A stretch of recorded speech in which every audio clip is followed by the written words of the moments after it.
Hi guys. I know आप लोग सी set को लेकर के काफ़ी परेशान रहते हो और उसके लिए आप क्लोज कोचिंग क्लासेस भी अटेंड करते हो।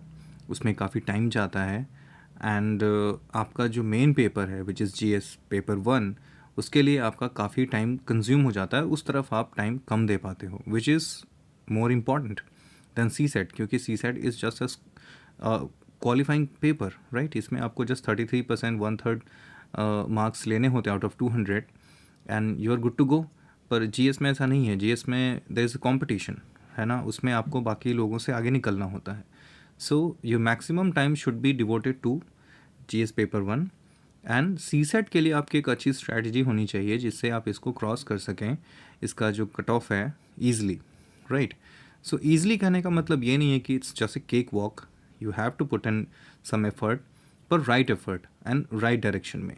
पर आप गलती क्या करते हो कि आप इसके लिए क्लासेस ज्वाइन करते हो एंड जब क्लासेस ज्वाइन करते हो they teach you the chapters, percentage, average, number system, profit loss, this that, है ना। दैट डजंट वर्क, क्योंकि सी सेट के जो क्वेश्चंस होते हैं they are not to be solved with the help of formula. उसका क्वेश्चन इस तरीके से फ्रेम किया जाता है कि वो आपको कॉमन सेंस से कॉमन सेंस की हेल्प से आपको सॉल्व करना है, राइट। सो यहाँ पे मैं आपको बताने वाला हूँ कि कैसे कॉमन सेंस की हेल्प से एंड विदाउट यूजिंग फॉर्मूला आप इसको कैसे सॉल्व कर सकते हो। मैं करके दिखाऊंगा, right. There are few questions, 2-4 question होंगे जिसको आप जो क्लासेस में आप पढ़ते हैं उसकी वजह से आप उसके हेल्प से आप सॉल्व कर सकते हो, but not all the questions. बाकी सारे क्वेश्चंस आर लाइक आपको समझ में नहीं आएगा अगर आपने अपने आप को उस फॉर्मूला वाले रिजीम में फ़िक्स कर लिया है, उसके अकॉर्डिंग अपने आप को अलाइन कर लिया है, तो पेपर में आपको दिक्कत आएगी। तो इसके लिए I am going to tell you how to do it, right. So let's get in to the paper. और मैंने यहाँ पे सी सेट 2024 का पेपर लिया है, राइट। ये मेरा यूट्यूब चैनल का हैंडल है जिसको आप फॉलो कर सकते हैं, और ऑब्वियसली आप मेरे चैनल को सब्सक्राइब करें ताकि उससे मुझे भी मोटिवेशन मिले एंड आपको भी ऐसे कंटेंट बार बार मिलते रहें, right. So let's get in to the business और हम स्टार्ट करते हैं। देखते हैं इस साल यानी लास्ट ईयर का पेपर देखते हैं कि उसको हम कैसे सॉल्व कर सकते हैं विदाउट यूजिंग मच फॉर्मूला, और हम अपना कॉमन सेंस यूज़ करेंगे और उसको सॉल्व करने की कोशिश करते हैं। So let's get in to it. So here is the first question जो कि 5th है क्वेश्चन पेपर में, और ये कह रहा है what is the least possible number of cuts required to cut a cube into 64 identical pieces. See, कुछ क्वेश्चन ऐसे जैसे हर साल 53 क्वेश्चंस पूछे जाते हैं मैथ प्लस रीजनिंग मिला के, राइट। आउट ऑफ 53, 30 ऐसे क्वेश्चन होंगे जिसको आप कर पाएंगे। 23 ऐसे क्वेश्चंस होंगे जिनमें आपको दिक्कत आ सकती है, थोड़ा मुश्किल हो सकता है, उलझा हुआ हो सकता है, आपको परेशानी हो सकती है।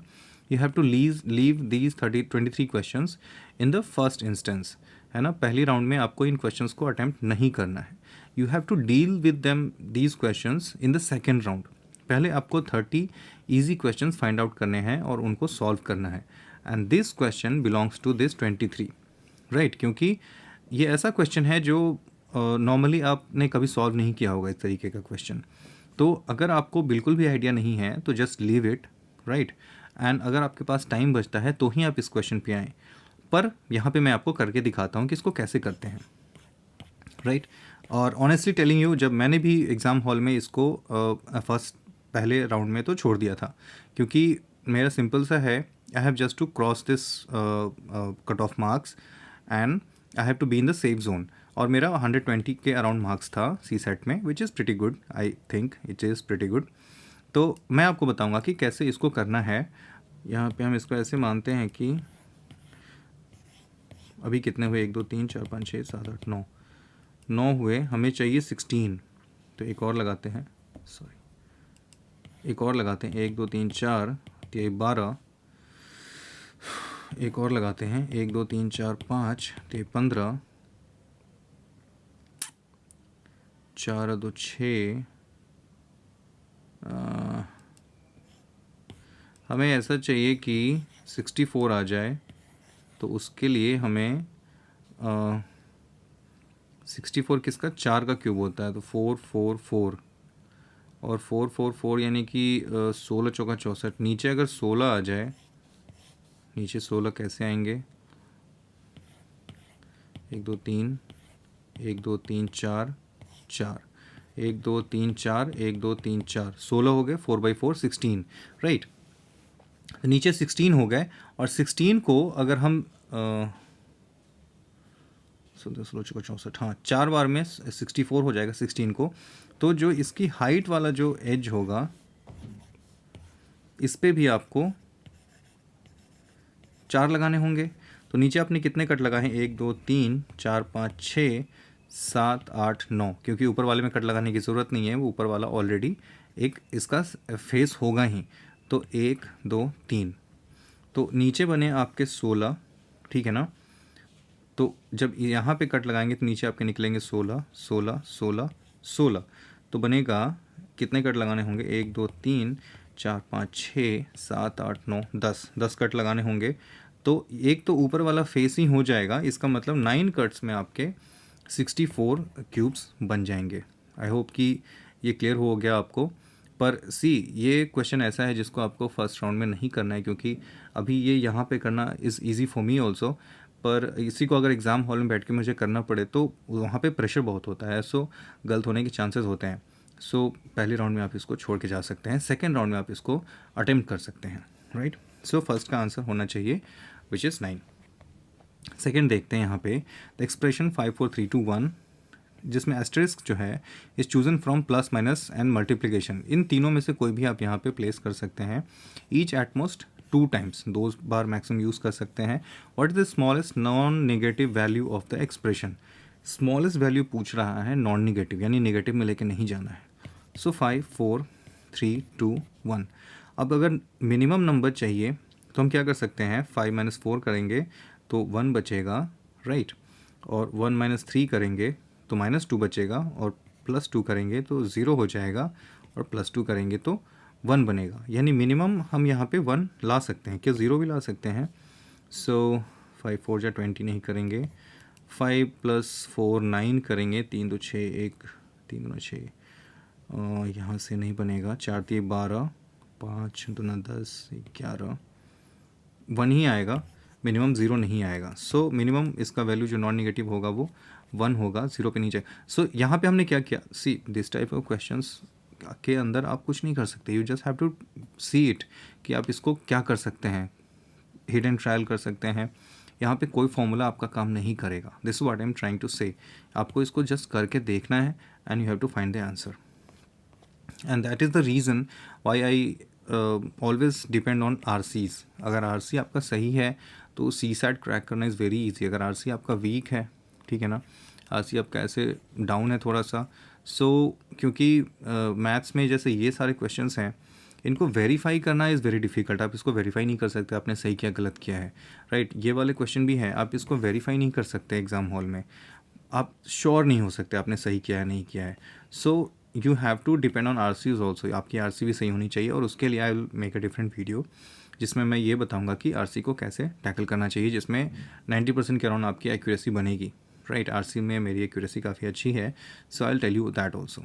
ओके, जो नेक्स्ट क्वेश्चन है which is a certain number of man. See देखो, ये टाइम एंड वर्क का क्वेश्चन है, और टाइम एंड वर्क के क्वेश्चन के लिए मैं आपको बहुत ही सिंपल सा ट्रिक बताता हूँ। आपको याद रखना है S = VT, राइट। S यानी कि डिस्टेंस, V यानी कि स्पीड, और T इज़ टाइम, राइट। ये फॉर्मूला आपको ध्यान रखना है। अब डिस्टेंस क्या रिप्रेजेंट करेगा? टोटल वर्क, ठीक है ना। जो स्पीड है वो रिप्रेजेंट करेगा एफिशिएंसी को, जो वर्कर्स हैं, जो लोग काम कर रहे हैं उसकी efficiency, and time is obviously time. तो ये वाला फॉर्मूला आप जब यूज़ करोगे तो कैसा भी कॉम्प्लिकेटेड क्वेश्चन आए आपके एग्ज़ाम में टाइम वर्क से रिलेटेड, आप इसको हमेशा कर सकते हो, इसमें कोई डाउट हो ही नहीं सकता, राइट। ये जो मेथड है वो आपको हमेशा रिजल्ट देगा। So let me show you how. तो इसके लिए पहले हम ये क्वेश्चन ही देख लेते हैं। सो एक certain number of man can complete a piece of work in 6K days. So time जो है वो 6K है। कितने लोग हैं? We have no idea. Where K is any a natural number, K एक नेचुरल नंबर है। By what % should the number of man be increase so that the work can be completed in 5K days. 6K days में complete हो रहा है, हमें इसको 5K days में करना है। मीन्स कि या तो आप एफिशिएंसी बढ़ा दो, ठीक है ना, यानी कि अगर आपको कहीं पे जल्दी पहुंचना है तो आप गाड़ी की स्पीड बढ़ा सकते हो, राइट, या फिर आप डिस्टेंस कम कर सकते हो। तो वर्क तो सेम ही है, राइट। एफिशिएंसी बढ़ाने की बात हो रही है, पर एफिशिएंसी नहीं बढ़ रही है, नंबर ऑफ़ पीपल बढ़ रहे हैं। तो यहाँ पे n से मल्टीप्लाई करेंगे तो n इंटू एफिशिएंसी, यानी कि जब n अगर नहीं है इस फॉर्मूले में, अगर इसको हमने work equals to E into T लिखा है, work equals to efficiency into time, तो ये एक इंसान की एफिशिएंसी है, राइट। पर अगर n लोग काम कर रहे हैं तो यहीं पे n मल्टीप्लाई करेंगे तो ये तब भी फॉर्मूला काम करेगा, राइट। अभी हम इसको देखते हैं यहाँ पे कैसे करना है। सो द सेकेंड टाइम जो है T2 वो है 5K, ठीक है ना। By what percent number of man should be increase. तो देखो वर्क तो पहला ही है, आपको लिखना है एफिशिएंसी हमें पता नहीं है, तो एफिशिएंसी को हम ई लिख देते हैं, और टाइम जो लिखते हैं वो है 6K। जो वर्क के लिए दूसरा फॉर्मूला इक्वेशन बनेगा अगेन वहाँ पे, अच्छा यहाँ पे मैं n लिख देता हूँ, स्मॉल नंबर ऑफ पीपल, कि हमें पता नहीं कितने लोग थे, और यहाँ पे कैपिटल N लिख देता हूँ कि जो लोग बढ़ेंगे वो यहाँ पे कैपिटल N से दिखाया जाएगा, और यहाँ पे 5K है। अब जबकि वर्क तो सेम ही है दोनों में, यानी कि ये दोनों इक्वेशन अब सेम हो जाएंगे। So this will become NE into 6K equals NE into 5K। K से K चला जाएगा, E से E चला जाएगा, 6N इक्वल्स 5N, राइट। अब यहाँ पे रेशियो निकाल लेते हैं हम, small n by caps n equals 5/6। अब देखो यहाँ पे पहले 5 थे, वो बढ़ के अब 6 हो गए हैं। कितने परसेंट की इंक्रीमेंट हुई है, तो परसेंटेज चेंज निकालने के लिए आपको हमेशा पता है डिफरेंस लिखते हैं ऊपर, नीचे बेस लिखते हैं, यहाँ जहाँ से हम बढ़ रहे हैं या जहाँ से घट रहे हैं। तो हम 5 से बढ़ के 6 हो रहे हैं तो नीचे 5 आएगा और इंटू 100 करेंगे। ऑलवेज रिमेंबर, हमेशा परसेंटेज चेंज निकालने के लिए जितना चेंज हुआ है वो लिखेंगे हम ऊपर न्यूमरेटर में, जहाँ से बढ़ के आया है यहाँ जहाँ से घट रहा है, लाइक 5 से बढ़ के 6 हुआ है तो नीचे हमें डिनोमिनेटर में 5 आएगा इंटू 100। So this is 20%।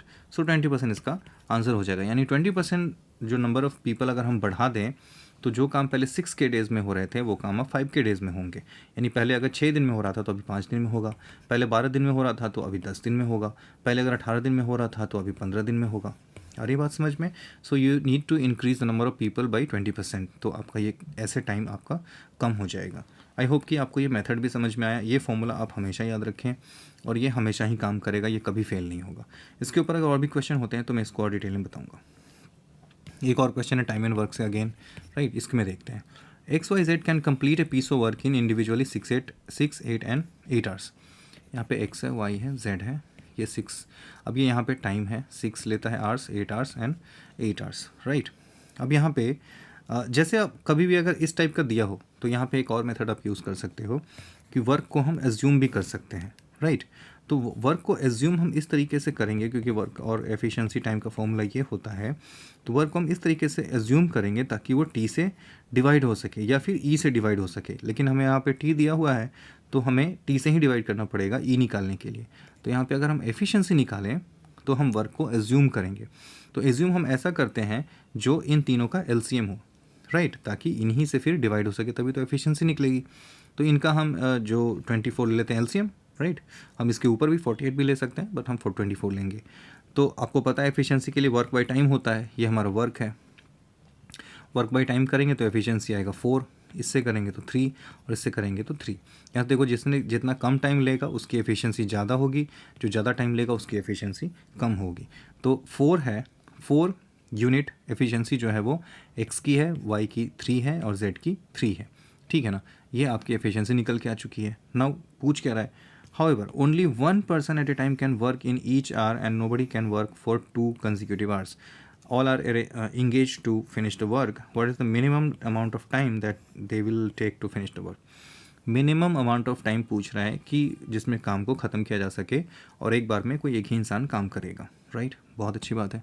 इसके लिए हम क्या कर सकते हैं, जो ज़्यादा एफिशिएंसी वाला इंसान है उससे हम ज़्यादा काम कराएंगे, यानी कि 4 पहले दिन कराएंगे यहीं से, फिर अगले दिन हम इसको ले लेंगे यानी y को लेंगे तो 3 काम करेगा। ये एफिशिएंसी का मतलब होता है 4 यूनिट काम किया एक दिन में या फिर 1 आवर में। अगर यहाँ पे आवर्स है तो 1 आवर में, और अगर यहाँ पे डेज़ होगा तो एक दिन में, 8 मंथ्स होगा तो एक मंथ में, ठीक है ना। तो 4 यूनिट काम कर रहा है ये 1 आवर में, ठीक है। तो 1 घंटे में इसने 4 काम किया, अगले 1 घंटे में ये 3 काम करेगा, अगले 1 घंटे में ये काम करेगा। इसको लगा देते हैं, पर इसको हम नहीं लगाएंगे क्योंकि हमें टाइम कम चाहिए, तो हम फिर से इसी को लगाएंगे, तो 4 लगाएंगे, फिर अगले घंटे में इसको लगा देंगे, फिर हम 4 लगाएंगे, फिर 3, फिर 4, 3, ऐसे चलता जाएगा, ठीक है ना। सारे आंसर 6 एंड 7 आवर्स में है तो हम 6 से ज़्यादा नहीं लेंगे। 1, 2, 3, 4, 5, 6 पे देखते हैं कितना काम हो रहा है। 7, 7, 7, 21 तो हो चुका। ठीक है, टोटल वर्क कितना है 24, बचा कितना 3, ठीक है ना। अब 3 में से अब देखो यहाँ पे 4 यूनिट काम करता है 1 घंटे में, तो 3 यूनिट कितने घंटे में काम करेगा, ठीक है ना। 4 यूनिट करता है 60 मिनट में, तो 1 यूनिट करेगा 15 मिनट में, तो 3 यूनिट करेगा 45 मिनट में, ठीक है ना। ये 15 बार में जाएगा इससे, इंटू 3 है यहाँ पे, तो 45 मिनट में ये 3 यूनिट काम ये वाला आदमी ख़त्म कर देगा, ठीक है ना। अगर यहाँ पे हमने 4 नहीं 3 रखा होता तो ये पूरा 1 घंटा लेता, जबकि हमें मिनिमम टाइम पूछा है, तो उसके लिए हमें इसको अरेंज करना पड़ेगा उसी के अकॉर्डिंग। तो हम यहाँ पे 3 को नहीं लेंगे, यहाँ पे 4 एफिशिएंसी वाले इंसान से यहाँ पे काम करवाएंगे, राइट। सो हमारा काम कितने घंटे में हो रहा है, 1 2 3 4 5 6 एंड 45 मिनट्स, सो 6 और 45 मिनट्स में हमारा काम पूरा हो जाएगा, ठीक है ना। आई होप कि आपको ये समझ में आया कि कैसे मैंने यहाँ पे एलसीएम लिया और एफिशिएंसी कैसे निकाली, टाइम कैसे निकाला, ये फॉर्मूला कैसे यूज़ किया और मिनिमम टाइम के लिए इसको कैसे अरेंज किया, राइट। सो बढ़ते हैं नेक्स्ट क्वेश्चन में। नेक्स्ट क्वेश्चन है हाउ मेनी कंसेक्यूटिव जीरोज़। अब देखो जैसे भी कभी भी अगर आपको इस टाइप के क्वेश्चन मिले how many consecutive zeros are there, ठीक है ना, तो ऑब्वियसली आपने अगर इसको इस टाइप के क्वेश्चन को पहले नहीं किया है तो it will be very difficult for you. तो आपको एग्ज़ाम में इस क्वेश्चन को पहले अटैम्प्ट नहीं करना है, ये सेकेंड राउंड का क्वेश्चन होना चाहिए, राइट। आपको इसको सेकेंड राउंड में करना है, पर सेकेंड राउंड में कैसे करेंगे वो मैं बताता हूँ। क्या पूछा है, how many zeros consecutive zeros are there at the end of the integer obtained in the product. अब ये एक प्रोडक्ट है जिसमें 1 का पावर 2 है, 2 का पावर 4 है, 3 का पावर 6 ऐसे चलते जा रहा है, 25 का पावर 50 है, और ये इस पूरे के मल्टीप्लिकेशन में how many zeros are there. आपको पता है कि 5 का पावर 50 है, राइट। सो बहुत सारे ज़ीरोज़ आएंगे, है ना, मैक्सिमम पावर, और इधर भी बहुत सारे पावर है, लाइक 24 का पावर 48 होगा, ठीक है ना। वो भी कैसे आपको पता चल जाएगा कि जो नंबर यहाँ पे है उसका डबल उसका पावर है, 2 का पावर 4, 3 का 6 है, 25 का 50 है, तो जो भी नंबर है उसका डबल उसका पावर है, राइट। तो अब देखो ज़ीरोज़ जो क्या है, ज़ीरोज़ कैसे आते हैं पहले हम वो देखना है। ज़ीरो आने के लिए या तो नंबर में 10 होना चाहिए, ठीक है ना, या फिर 2 इंटू 5 होना चाहिए, और कोई भी नंबर मल्टीप्लाई होकर के ज़ीरो नहीं देता। आप कहोगे 4 इंटू 5 भी होता है, पर 4 को भी हम 2 इंटू 5 ही लिखेंगे, तो हर केस में नंबर जो ज़ीरोज़ होंगे वो 2 इंटू 5 ही देगा। तो how many 5s are there, क्योंकि 2 तो बहुत होते हैं, 2 क्या है आपको 2 से भी निकल के आएगा, 4 से भी निकल के आएगा, 6 से भी, 8 से भी, 10 से भी, हर जगह से 2 निकल के आएगा। तो क्या 2 की कमी हमें नहीं होती, हमें कमी होती है 5s की। तो जितने 5s होंगे उतने हमारे पास 2s भी आ ही जाएंगे, तो हमें देखना है कितने ज़ीरोज़ बनते हैं, राइट। अब यहाँ पे 5 कहाँ से आएंगे हमें पहले वो देखना है। तो 25 टू दी पावर 50 है, इसको हम लिख सकते हैं 5 टू दी पावर 100, ठीक है ना। तो 100 5s तो हमारे पास यहाँ पे है, क्योंकि 5 का पावर 100 है, मीन्स 5 को 100 टाइम्स मल्टीप्लाई करेंगे, तो 100 5s तो हमारे पास हैं। क्या उसके पहले भी 5 आएंगे, तो ऑब्वियसली आएंगे। यहाँ पे 5 का पावर जब 10 होगा इससे भी 5 आएगा, यहाँ पे 10 बार ही है, तो 100 बार तो ऑलरेडी आ चुका है, 10 बार यहाँ से आएगा। फिर 15 का पावर 30 करेंगे तो यहाँ भी 5 का पावर 30 आएगा, यानी 30 यहाँ से आएगा। 20 का पावर 40 करेंगे तो अगेन यहाँ पे 5 आएगा, इसका भी पावर 40 होगा, और 25 तो ऑलरेडी हैं ही, तो 40 30 70 और 10 80, 180 5s तो हमारे पास ऑलरेडी हैं, ठीक है ना। और भी कहीं से 5 आएंगे क्या, तो 5 तो ले लिया हमने, 5 15 20 25, 25 में आएंगे ओके 20 को हम लिख सकते हैं 2 इंटू 5, 2 इंटू 5 का पावर 40, तो यहाँ पे 5 का पावर 40 आ गया। 25 से 50 है तो 100 बार आएगा यहाँ से, राइट। उसके बाद 15 है तो 15 में 30 बार आएगा। 10, अच्छा 10 भी तो है, 10 का पावर 20 होगा तो यहाँ पे 20 बार आएगा, ठीक है ना। तो 200 बार 5 आएगा, तो जितनी बार 5 आएगा उतनी बार तो आपको मिल जाएगा, क्योंकि 2s की तो कोई कमी नहीं होगी, 2s तो हर जगह से निकल के आएंगे। 24 में भी 2s है, 22 में भी 2s है, 20 में भी 2s है, राइट। 18 में भी है, 16 में भी है, 14 में है, 12 में है, 10 में है, 8 6 4 3 4, और उसके बाद 2 में तो 2 हैं ही ऑलरेडी। तो 2s की हमारे पास कोई कमी नहीं है, हमारे पास कमी होती है 5s की। तो 5 को अगर आप काउंट कर ले कितने 5s हैं, उतने सारे ज़ीरोज़ आपके इसके एंड में मिल जाएंगे। सो आई होप कि आपको ये समझ में आया होगा कि मैंने इसको कैसे किया है, राइट। द नेक्स्ट क्वेश्चन पे आते हैं। On January 1st 2023 a person saved 1 रुपया। 1 जनवरी को एक बंदे ने 1 रुपये की सेविंग करी। 2 जनवरी को ही save 2 more than that on the previous day, यानी यहाँ पे 1 सेव किया था तो 2 जनवरी को 2 एक्स्ट्रा करेगा, यानी कि 3 रुपये बचाएगा। On 3rd January he save 2 more then the previous day, यानी 3rd को इससे भी 2 तो 5, 4th को 7, 5th को 9, ऐसा चलता जाएगा। क्या पूछ रहा है? At the end of which date was his total saving की बात कर रहा है, a perfect square as well as a perfect cube. अब परफेक्ट स्क्वायर भी है, परफेक्ट क्यूब भी है, पहले आपको वो देखना पड़ेगा। सो 4 is a perfect square but it's not a perfect cube. 9 is a perfect square but it's not a perfect cube. उसके बाद 16 is a perfect square but it's not a perfect cube. 25 तो स्क्वायर ही है, cube नहीं होता। 36 भी square है, 49 भी square है, क्यूब नहीं है। उसके बाद 64 इज़ ए स्क्वायर, जो कि 8 का स्क्वायर है एंड 4 का क्यूब भी है। तो 64 जहाँ पे हमारी सेविंग हो जाएगी, हम समझ जाएंगे कि हमारा काम हो गया, राइट। अब यहाँ पे डेज देखो, 7 है, 8 है, 9 है, तो 7th डे पे देखते हैं। 6 डे पे ये 11 बचाएगा, 7th डे पे ये 13 बचाएगा, 8th डे पे ये 15 बचाएगा। ऐड करते हैं, 3 1 4 9 7 16 9 25 36 और 13 49 ही हुआ। 15 ऐड करेंगे तो ये हो जाएगा 64। तो 64 जो हमारी टोटल सेविंग होंगी which will happen on the 8th of January. So हमारा आंसर जो है वो 8th ऑफ जनवरी हमारा आंसर हो जाएगा, राइट। तो इस तरीके से करना है। अब आप इसके लिए you cannot learn any trick और समथिंग, आपको जस्ट क्वेश्चन देखना है and you have to do it, तभी आप इसको कर पाएंगे, राइट। मेरा जो मेन मतलब है वो यही समझाने का है। देखो ये क्वेश्चन आपको पहले राउंड में नहीं करना है क्योंकि ये क्वेश्चन थोड़ा मुश्किल है, टफ है, पर हम देखते हैं इसको करना कैसे है आखिर। सो यहाँ पे क्या है, 222 टू द पावर 333, इसको येलो कर देते हैं, अच्छा लगता है yellow. 222 to the power 333 plus 333 का पावर है 222, ठीक है ना। अब इसको क्या है, हम थोड़ा सिंप्लीफाई कर लेते हैं। 222 को हम लिख सकते हैं 2 into 111 to the power 333 plus 3 into 111 to the power 222, right.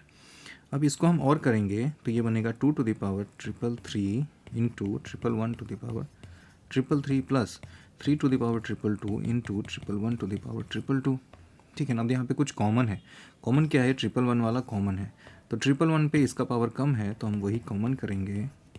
तो यहाँ से बचेगा 2 टू द पावर 333 इंटू, यहाँ पे 222 है, यहाँ पे 333 है, तो ऑब्वियसली ये बच जाएगा 111 111 टू द पावर 111 प्लस यहाँ पे ये बचेगा प्लस ये तो कॉमन चला गया, तो ये इतना बचेगा, ठीक है ना। अब देखो पूछ क्या रहा है ऑप्शन में कि किन से डिवाइड हो सकता है, तो डिवाइड करने के लिए 2 3 एंड 37 है, 2 3 सारे में 2 3 37 है, ठीक है ना। तो हमें क्या देखना है कि क्या 3 से डिवाइड हो रहा है, क्या 2 से डिवाइड हो रहा है, क्या 37 से डिवाइड हो रहा है। 111 अगर यही तीनों से डिवाइड हो जाएगा, 2 3 एंड 37 से ही, अगर ये तीनों से ही अगर ये डिवाइड हो जाए तो हमारा आंसर डी हो जाएगा। पर ये 2 से नहीं होगा क्योंकि एक ऑड नंबर है, तो ये 2 से तो नहीं होगा, ठीक है ना।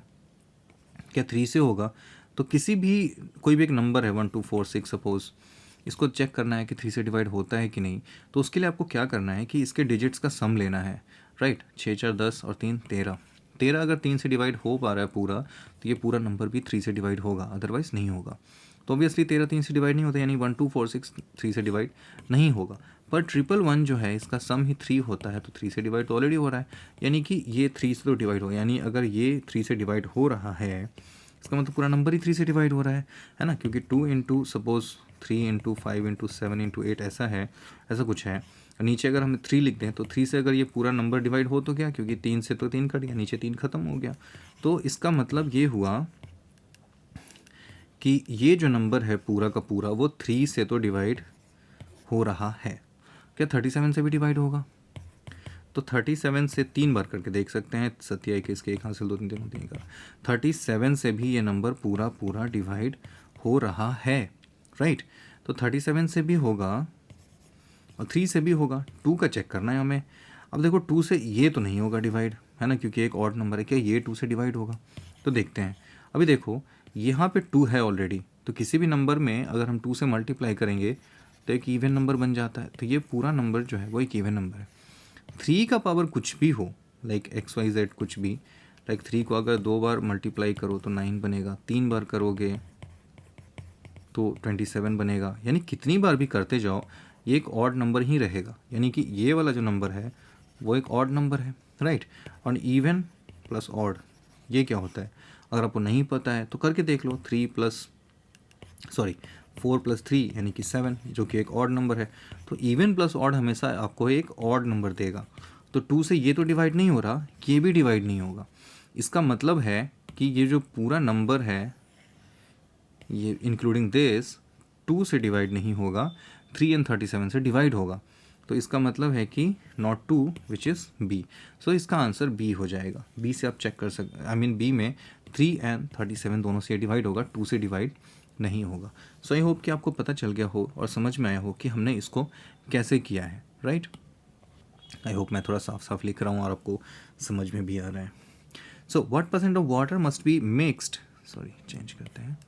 What % of water must be mixed with honey so as to gain 20% by selling the mixture at the cost price of honey?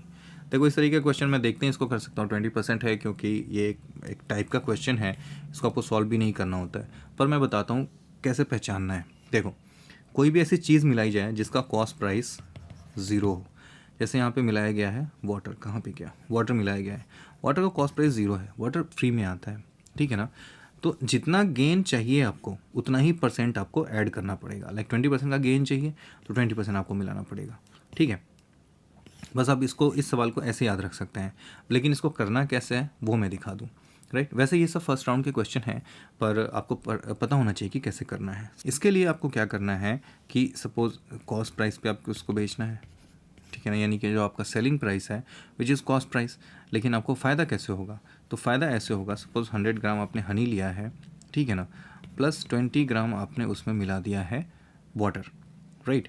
तो ये 20 ग्राम जो आपने फ्री में लिया था, इसके लिए आपने कुछ पे नहीं किया था, इसको भी तो आप इसी प्राइस पे बेच रहे हो ना, तो यहाँ से आपका फ़ायदा होता है, ठीक है ना। तो सपोज़ कॉस्ट प्राइस जो है वो 100 ग्राम हनी का 100 रुपीज़ है, ठीक है ना। तो 20 ग्राम का कॉस्ट प्राइस कितना होगा, 20, यही तो आपका फ़ायदा हो रहा है। तो 20 आपका फ़ायदा है, 100 आपका कॉस्ट प्राइस है, इंटू 100 करोगे तो 20, यानी 20% फ़ायदे के लिए आपको 20% वाटर आपको ऐड करना होता है, राइट। ये आपको इस तरीके के क्वेश्चन का पैटर्न याद रखना चाहिए, और अगर नहीं याद रहे तो इसको कैसे करना है वो मैंने यहाँ पे दिखा दिया, राइट। सो बढ़ते हैं नेक्स्ट क्वेश्चन में। 421 and 427 when divided by the same number leave the same remainder 1।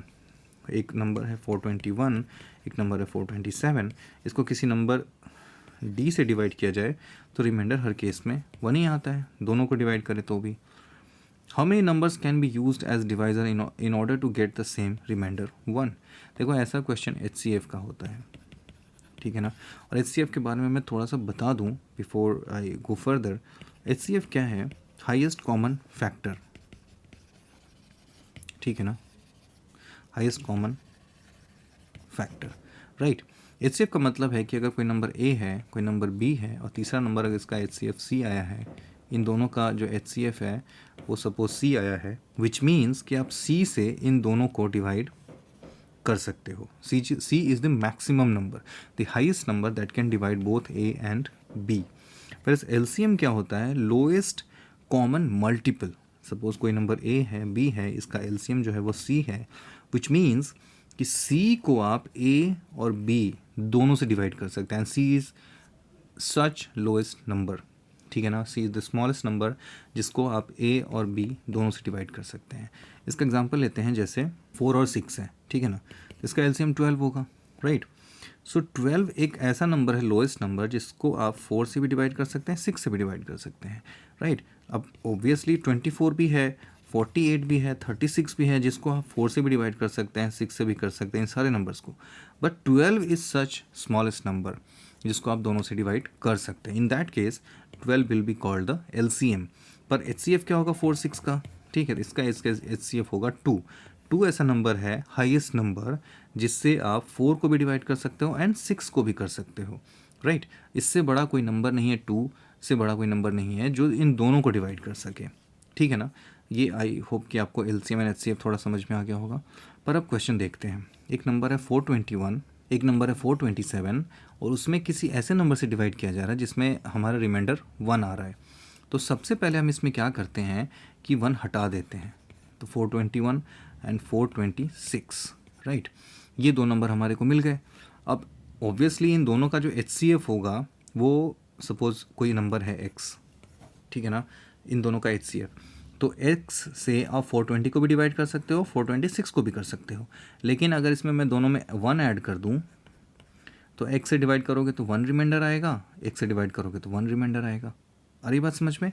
यानी कि हमें 420 और 426 का HCF चाहिए। HCF निकालने का फॉर्मूला आपको पता, मेथड आपको पता है, 600, या फिर 6 बचा, या फिर 420 आ गया, ये 70 बार में 420 जाएगा, यानी HCF is 6 which is highest common factor, ठीक है ना। 6 is the highest common factor जो इन दोनों नंबर्स को डिवाइड कर सकता है, विच मीन्स कि इससे छोटे नंबर्स भी होंगे, जैसे LCM में मैंने बताया विच 12 इज़ द लोएस्ट नंबर, मतलब इससे बड़े नंबर भी होंगे। सेम वे 6 अगर हाईएस्ट नंबर है तो इससे छोटे नंबर्स भी होंगे। तो छोटे नंबर्स जो भी होते हैं वो 6 के फैक्टर ही होते हैं। यहाँ F आता है, आप F से याद रख सकते हैं, जो 6 से छोटे नंबर होंगे वो 6 के फैक्टर होंगे। तो 6 के फैक्टर 1 होंगे, 6 के फैक्टर 2 होंगे, 3 होंगे एंड 6 होंगे। ये 4 ऐसे नंबर हैं जो 6 को डिवाइड करेंगे, पर ये सारे नंबर इसको भी डिवाइड करेंगे, ठीक है ना। तो 6 से अगर हम इसको डिवाइड करें, यानी कि इसको 421 को 427 को, तो हमें दोनों केस में 1 रिमाइंडर मिलेगा, ठीक है ना। 3 से भी करें तो अगेन दोनों केस में हमें 1 रिमाइंडर मिलेगा। 2 से भी करें तो 1 आएगा। 1 से नहीं आएगा क्योंकि 1 तो इसको पूरा पूरा ही काट देगा, तो 1 इसको हटा देना है और यहाँ पे 1 2 3 6 यानी कि 3 सच नंबर्स आर देयर। यहाँ पे 4 भी इसलिए दिया है ताकि लोग 1 को भी अगर काउंट करें तो गलती करते हैं, इसलिए 1 को काउंट नहीं करना है। 2 3 6 इज़ द नंबर। ऐसे 3 ऐसे नंबर बनेंगे 2 3 6, जिससे अगर हम इन दोनों को डिवाइड करें, इन दोनों नंबर्स को, तो हमें 1 रिमाइंडर मिलेगा, राइट। तो आई होप कि आपको LCM एंड HCF का थोड़ा आइडिया लग गया हो। जो नेक्स्ट क्वेश्चन है ये LCM का क्वेश्चन है। पिछला क्वेश्चन HCF का था, ये क्वेश्चन LCM का है, और LCM का क्वेश्चन हम देखते हैं कैसे हो रहा है ये। कैन X कंटेन्स 399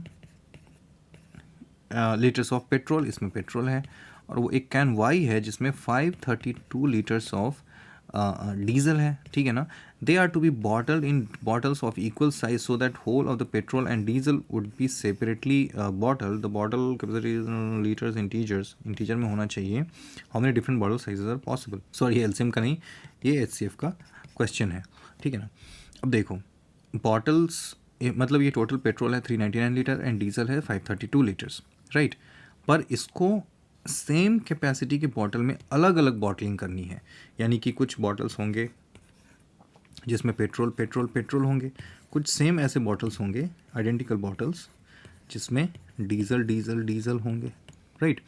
कितने ऐसे बॉटल्स हमें, सॉरी, उस बॉटल की क्या कैपेसिटी होनी चाहिए कि अगर हम भरना स्टार्ट करें तो पूरा का पूरा हमारा पेट्रोल भी बॉटल में आ जाए और डीजल भी आ जाए और बचे ना। विच लिटरली मीन्स कि हमें एक ऐसे बॉटल, एक ऐसा नंबर चाहिए जिससे ये भी डिवाइड हो जाए, ये भी डिवाइड हो जाए, तभी तो पूरा पूरा भर पाएंगे ना। तो ऐसा नंबर जिससे हम इन दोनों को डिवाइड कर सकें, we need HCF, not LCM, HCF। अब जब भी आपको बड़े नंबर से छोटे नंबर पे आने की ज़रूरत पड़े, लाइक इतना सारा पेट्रोल अगर आपको एक बॉटल में रखना है तो ऑब्वियसली छोटे कैपेसिटी की बॉटल होगी, तो आपको HCF यहाँ पे ऐसे ही समझ जाना चाहिए। लेकिन अगर आपको बड़े नंबर में जाना पड़े तो आपको समझ जाना चाहिए कि वो LCM की बात कर रहा है, राइट। अगर ऐसे भी ना समझ में आए तो इस तरीके से आप समझ सकते हैं। तो 399 एंड 532 की आपको HCF चाहिए, तो इसको डिवाइड करो 399, सो यहाँ से बचेगा 3, यहाँ से बचेगा 3, यहाँ से बचेगा 1, और 399 आएगा और 3 बार में ये चला जाएगा। सो 133 इज़ दी HCF, ठीक है ना। अब क्या पूछ रहा है, the bottle capacity in terms of litres is an integer में है। How many different bottle sizes are possible पूछ रहा है, और इस टाइप के क्वेश्चन कैट में पूछे जाते हैं। ये जो पॉसिबिलिटी वाली चीज़ें होती है वो कैट में आती हैं।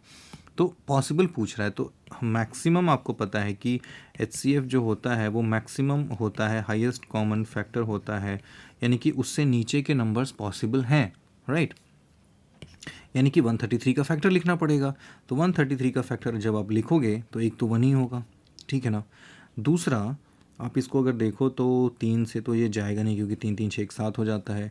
हाँ, 7 से जाएगा, 19 7 33 से, यानी कि 7 गुना 7 और 19 होगा। और क्योंकि 7 और 19 दोनों ही अपने आप में प्राइम नंबर्स हैं, तो इसका मतलब यही 3 ऐसे नंबर्स हैं जिससे आप इसको डिवाइड कर सकते हैं, और एक 133 तो ऑलरेडी है ही।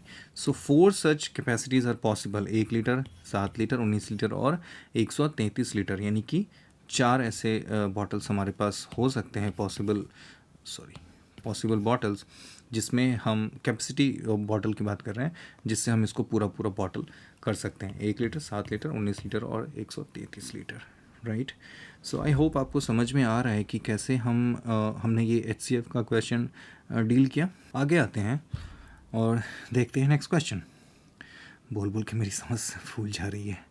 Consider the following statements in respect to the sum S equals x plus y plus z, ठीक है, where x y z are distinct prime numbers less than 10।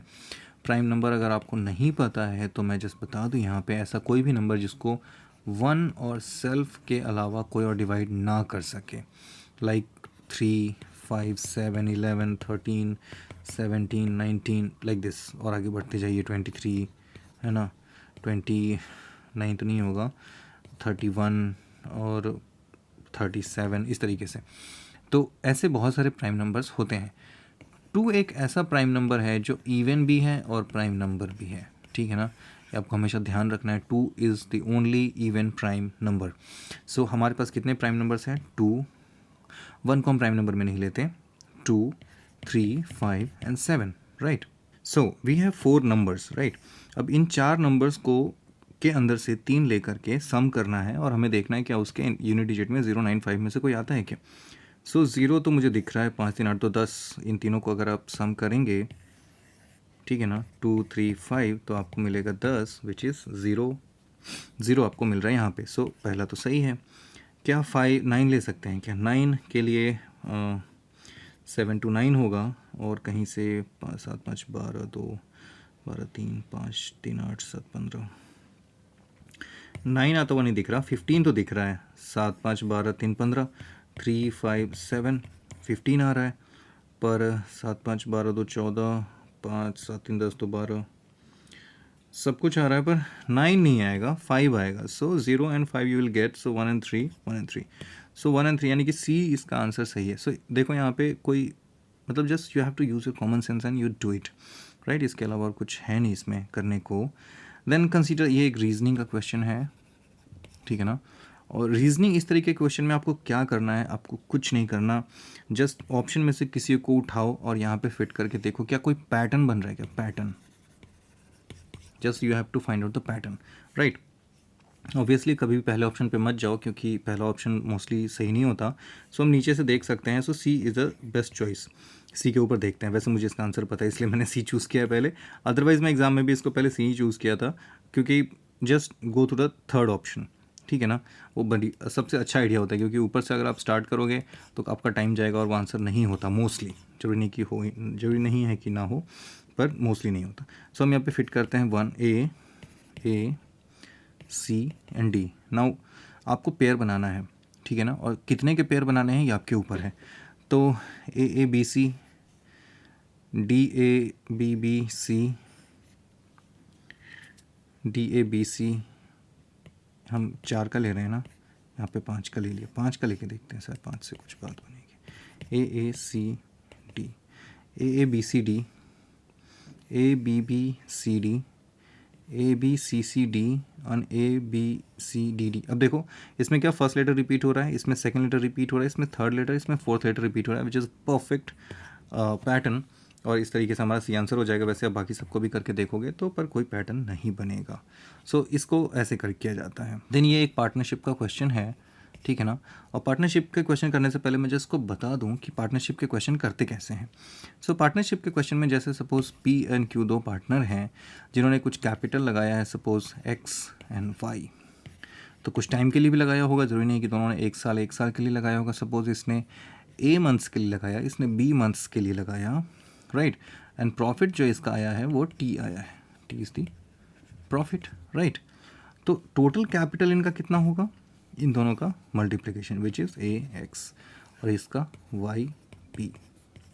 Now जो प्रॉफिट होगा उसमें जो डिवीजन होगा प्रॉफिट का वो इसी के रेशियो में होगा। इन दोनों का जो कैपिटल है उसी के रेशियो में इनका प्रॉफिट डिवाइड होगा, राइट। यानी कि ए एक्स बाई वाई बी, इस रेशियो में इस प्रॉफिट को डिवाइड किया जाएगा। प्रॉफिट को डिवाइड करने के लिए क्या करते हैं हम कि t by a x plus y b से हम इसको डिवाइड करते हैं, और अगर हमें पी का शेयर चाहिए तो पी वाले रेशियो से इसको मल्टीप्लाई करेंगे तो ये पी का शेयर हो जाएगा, ठीक है ना, ये पूरा ये पी का शेयर हो गया। और अगर क्यू का शेयर चाहिए तो इसी रेशियो में, इस वाले रेशियो में t by a x plus b y में हम क्यू का जो यहाँ पे रेशियो है उससे मल्टीप्लाई करेंगे, यानी कि वाई बी से मल्टीप्लाई करेंगे तो ये पूरा क्यू का शेयर हो जाएगा। क्वेश्चन कह रहा है कि पी के शेयर में और क्यू के शेयर में 400 रुपीज़ का डिफरेंस है, टोटल प्रॉफिट 2000 है, 14000। अब जो क्वेश्चन में बोल रहा है हम उसके अकॉर्डिंग चलेंगे। जस्ट मैं इसको हटा देता हूँ। आई होप कि आपको समझ में आ गया होगा कि पार्टनरशिप को कैसे करना है। और अगर आपने पार्टनरशिप की क्लासेस वगैरह की होंगी तो ये देखो, ये ऐसा क्वेश्चन है कि अगर आपने जो क्लासेस करी हैं उससे आपको हेल्प मिलेगा, राइट।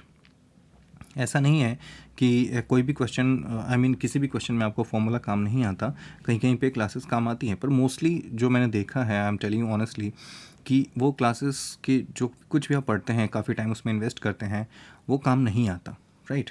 तो देखते हैं, बोल रहे हैं 2% P N Q enter into business, P puts 14,000 more than Q. So Q का अगर x है सो पी का x प्लस 14,000 होगा, right. P has invested for 8 months, P ने 8 मंथ्स के लिए किया है तो इसको 8 से मल्टीप्लाई कर दो, and Q has invested for 10 months. A P's share is 400 more than Q, यानी कि P माइनस Q का जो शेयर है वो है 400। इतना सारा डेटा हमारे पास है।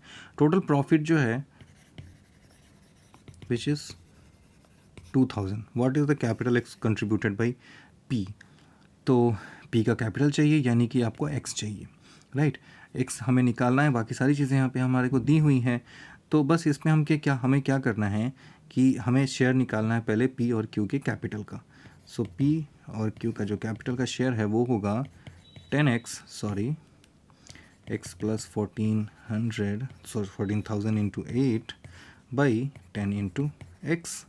अब ये 2 से 4 बार में जाएगा, 2 से 5 बार में जाएगा, तो ये बचेगा 4 into x plus 14,000 by 5x।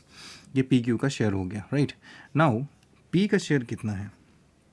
P Q का शेयर इस रेशियो में डिवाइड होगा, तो पी का शेयर कितना है? पी का जो शेयर होगा मैंने बताया है, जो पी का यहाँ पे जो रेशियो होता है उसको मल्टीप्लाई करेंगे। अच्छा, पहले हम टोटल जो प्रॉफिट है 2000 भाई इन दोनों का सम लेते हैं, है ना, मैंने पहले ही बताया था। तो 5x plus 4 into x plus 14,000, और जो p का शेयर है यहाँ पे, p ऊपर है ओबियसली, तो इसको हम मल्टीप्लाई करेंगे इंटू 4 इंटू एक्स प्लस 14,000। थोड़ा लंबा हो रहा है ये। और जो q का शेयर है, q का रेशियो क्या है? 5x है, ठीक है ना। तो 5x into 2000 by 5x plus 4 into x plus 14,000, और इन दोनों का जो डिफरेंस है विच इज़ 400। बस इस इक्वेशन को आपको सॉल्व करना है and you will get the answer. इसको मैंने सॉल्व नहीं किया है, थोड़ा लंबा हो रहा है और मैं थोड़ा आलसी भी हो गया हूँ, इसलिए इसको किया नहीं मैंने। सो आप उसको करोगे तो आपका आंसर आ जाएगा। P's salary is 20% lower than Q's salary, which is 20% lower than R's salary। तो सबसे पहले जो लास्ट में है उसको मान लो, तो R को मान लो 100। अब क्या बोल रहे हैं? Q's salary which is 20% lower than R's salary, तो Q की सैलरी होगी 80, क्योंकि Q की R से 20% कम है, तो अगर इसको 100 माना है तो ये 80 हो जाएगा। No P's salary is 20% lower than Q's salary, तो P की जो सैलरी होगी वो 80 का भी 80% होगा, 20% कम बोला यानी 80% होगा, राइट। 2 0 खत्म, यानी कि 64। ये 100, 80 और ये 64। क्या पूछ रहा है भाई? How much percent is R salary more than P's salary? अब देखो 64 है ये P का, R है 100, कितना ज़्यादा है? तो हमें ये तो पता है कि 36 ज़्यादा है। कितना ज़्यादा है यानी कि 64 से कितना ज़्यादा है, तो 64 से डिवाइड करेंगे और 100 से मल्टीप्लाई करेंगे। मैंने पहले ही बताया था कि जहाँ से भी ज़्यादा या कम निकालना है उसको डिनोमिनेटर में रखना है। तो अब इसको कर सकते हो आराम से। 16 से नहीं जाएगा ये, 4 से 16 चौका 64, 4 से 4 नंबर 36, 4 से 4 4 से 25, 25 नंबर 225 बाई 4, तो आप निकाल सकते हो 62.25 हो जाएगा, राइट। छः चौका 24, नहीं नहीं नहीं नहीं, 4 से 60 बार में जाएगा तो 240 हो जाएगा, 56 होगा ना, 56 होगा, नॉट 62, 200 6 चौका 24, हाँ 56.25 इसका आंसर हो जाएगा, नॉट डी, बी इसका आंसर होगा।